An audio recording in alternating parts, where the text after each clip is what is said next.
Welcome, Dr. James Beckett, Sports Card Insights. I want to thank my sponsors, Topps, Panini, Upper Deck, Heritage Auctions, Huggins & Scott Auctions, Mike Stadium Sports Cards, Burbank Sports Cards, ComC.com, and Beckett Media, Beckett Grading, Beckett Authentication. So here's an episode for your listening enjoyment. There's a lot of connections with football, NFL, college, and soccer in terms of, you're seeing a lot of cases in soccer because of headers and everything else. I have a cousin, passed away now. He's a little bit younger than me, but he played for the U.S. national team Paralympics. Okay. He had been in the Coast Guard or the Navy when he was in his late teens, early 20s, and had suffered an injury that gave him disability points. But he was a big guy, really fit, and was a really good soccer player in high school. So he went out for the Paralympic team and was captain and did some great stuff. Like I said, he's passed away now. Yeah. But he'd had a brain injury, and yet he was the midfielder, and he was 6'4". He ruled the midfield from up in the air, but he had a brain injury. And I'm just thinking, what's wrong with this picture? But it was a different kind of brain injury, but your head is a weapon in soccer. Yeah. And that's now getting some attention. It's not just football players that are getting the traumatic brain injuries. These are tough games. They're for people that have great skill and hopefully understand the flow of the game and enjoy the game. So soccer, the patterns of the game, and if you like hockey, they're very similar. Yeah. If you sit in the same part of the stands, you sit behind the goal in soccer or hockey or midfield for soccer, you see the flow of the game differently, and you see the plays develop, and you see the defense assembling and all that stuff. I played enough sports just to know how to talk about it and to know my limits. I mean, I scored a few goals, probably let a few in, but because I was a midfielder in soccer, but soccer wasn't as big in those days. But my only move was to kick it out to the side, run around the guy. I had no moves. I had speed and endurance, but not ball skills. But now lots of kids are playing, and so that's why there's hope for soccer really coming on even stronger in the future. And the U.S. is a much bigger pool to draw from. And if a country like Uruguay has 3 million people, can win the World Cup twice, a country of 350 million would hope can produce something. The argument always is soccer is not everyone's first choice here. And that's the real issue. Well, the other problem, and it's like the same argument with liberal arts, you're not allowed to have a second choice in high school. So that's why my position is that everybody should do some liberal arts, not necessarily 4 years, but if you're not taking a course in kind of creative writing and reading and some of these other things, a little bit of philosophical framework and worldview. Okay, everybody has faith in something. Everybody has a worldview based on something. They make certain assumptions of how the world works, why we're here, what has meaning. I think the culture's going the wrong way. They say, well, you don't want to talk about that. In fact, really, it's what should be talked about with respect, that people can have different opinions. If I talk to somebody who has an opinion different than I do, I can have the posture of thinking I'm going to convince him that I'm right. Or I can have the posture to think, I wonder what that person knows or what they think that's different than what I think. And maybe that'll help me to either solidify or question something that I believe, because a lot of life decisions are not based on facts. Right. You got a master's degree from Columbia. Yes. So I'm here to tell you, you're the second most famous hobby person with a degree from Columbia, because Rich Klein went to Columbia undergraduate, Uncle Rich, good buddy. So I don't know if you've listened to Rich, but Rich went to Columbia, and it's a great school, obviously. But if somebody was a journalism major and wanted to work in the hobby, would you be optimistic for them? Would you say, hey, do what I do, or be teaching and doing some other things, or too much of content is free now? I've been teaching now 5 years, but I spent 20 before that actually doing it. I think journalism is one of those professions, like a plumber, carpenter, is a trade. You must go out and do it. Just reading about it is not good enough, obviously. I would recommend, whether they want to get into the hobby or sports journalism or business, it doesn't really matter. I agree with you that content has become increasingly cheaper, if not free, but good journalism costs money.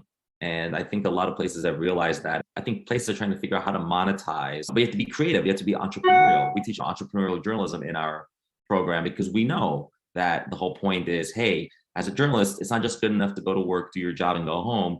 The newsroom is an incubator for new ideas. Your salary can go up if you can come up with new ideas to monetize content. And the truth is, people are willing to pay for information that they can't get anywhere else.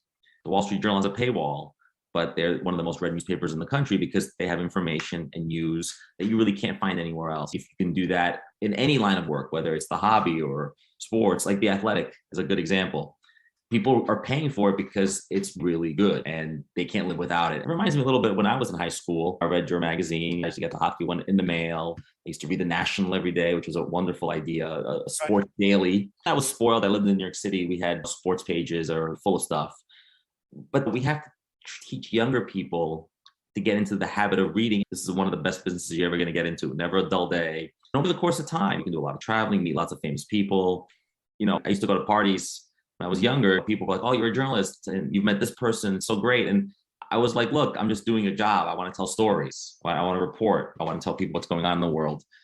You get beyond the whole starstruck thing too after a while. I did a piece recently for Sports Collectors Digest on trade nights, and I got to interview Andre Dawson, and it was great. I grew up watching him play, even though I wasn't a Cubs fan or an Expos fan. I watched him growing up and just sat with him for 20 minutes. We talked about the hobby, about baseball. I was able to tell a good story that maybe people will read and be informed. And so absolutely I recommend this profession. And publishing is so varied now. It's social media, it's marketing. The lines are really blurred now. And everyone has to be a communicator. I think of your podcast. There's so many podcasts out there.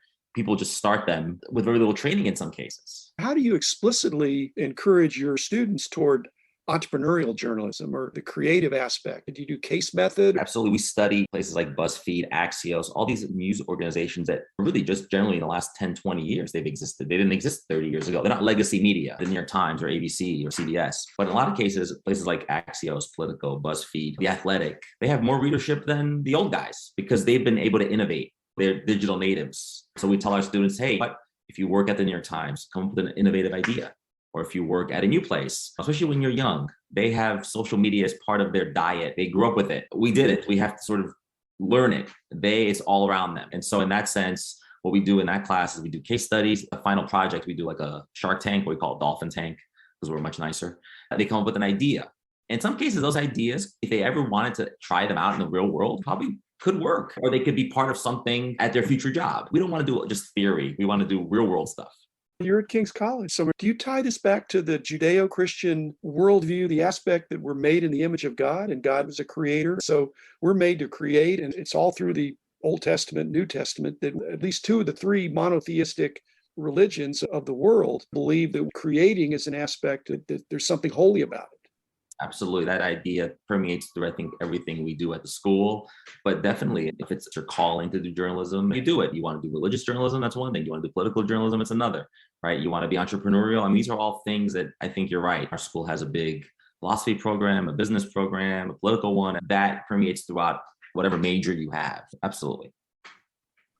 I grew up reading your magazine, and I still have that #1 issue, Wayne Gretzky on the cover. I think what you were doing then was really trailblazing. Of course, now 30 years later, there's eBay and other stuff. You come up with an innovative idea, but you have to constantly be innovating. You consult with lots of people I know, but what's the advice you're giving young people who want to create content? Find a niche, find something that isn't being done. If it's not being done because it's impossible, because people told me it's impossible, it might have been impossible to do it the way they thought it had to be done, but it wasn't impossible for me to do it the way I thought I could make a contribution. Become a person of value. You add value, you serve, then people like that. If there's a void in the marketplace and you can create something that improves the situation for your customer, somebody says, hey, this is helpful. I felt like I was having to continually innovate.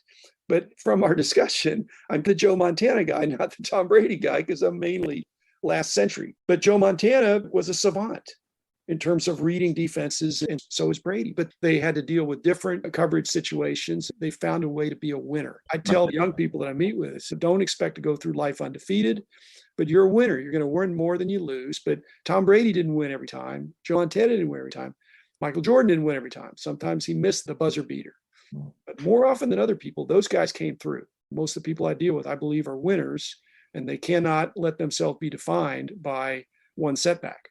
In fact, that setback may show you what to do different that sets you on a winning streak. They were men of their times. What was the inspiration for a price guide? Was it the business pages, stock tables, the agate and sports pages? How does someone say, hey, you know what, this would be really useful for all of us to know how much this card costs this month? Was a dealer at the card shows. Nobody knew. People were already asking me. They knew I had a PhD in statistics. They said, why don't you do something? I'd already done some price surveys, and I knew it was a complicated problem, but it was not insurmountable. Most of these others that have done things in the last few years here have focused on the higher end, but they're trying to meet a market need. I didn't do it to make money. I just thought there needs to be a more comprehensive price guide that puts people on an even playing field, and I can do that. I'm not sure how long it's going to take me, but I know I can do that, and we'll go from there. If you started out 2 years ago, the idea would be an app. Obviously, it wouldn't be a magazine. It wouldn't be a print thing. It would be, oh, it's got to be digital. It's got to be real time. The digital aspect now, it's not the problem in the presentation of the data that needs to be digital, because that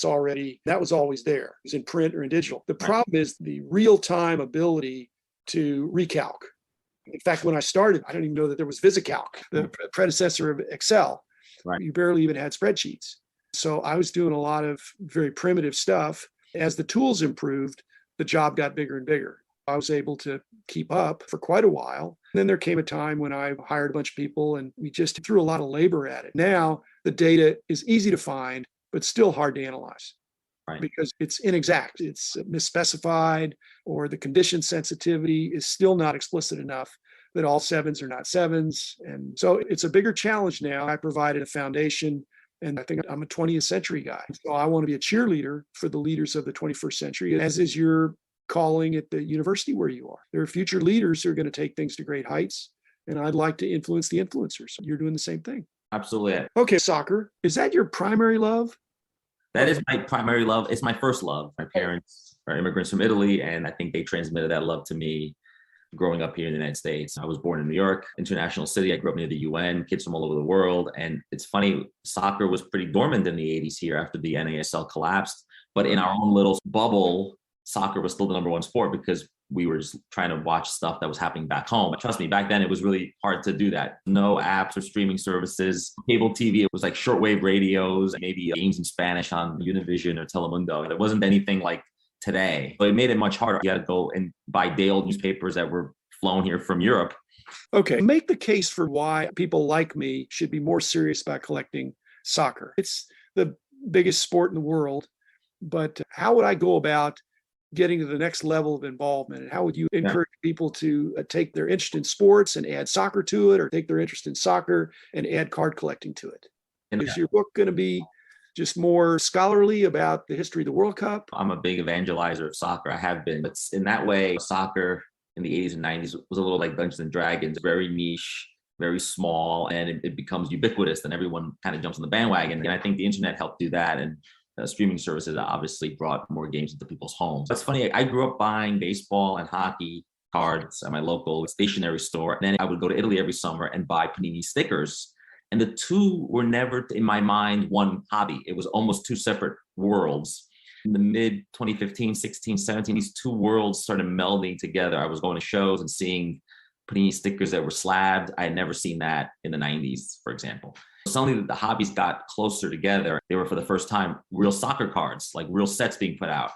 I always tell people, if you're going to watch soccer, it's huge. It's global. So you have to treat every domestic league in Europe like you're watching a different conference in college football, let's say. And you can't watch every game. This past weekend, we had 40 games on TV, and they're all streaming somewhere. You're not going to watch all of them. You're going to watch the Premier League or Serie A or whatever. Then you're going to constantly be checking in to see what's happening in the other leagues. Fortunately, Panini puts out lots of different sets, and some of these big names resonate with Americans now.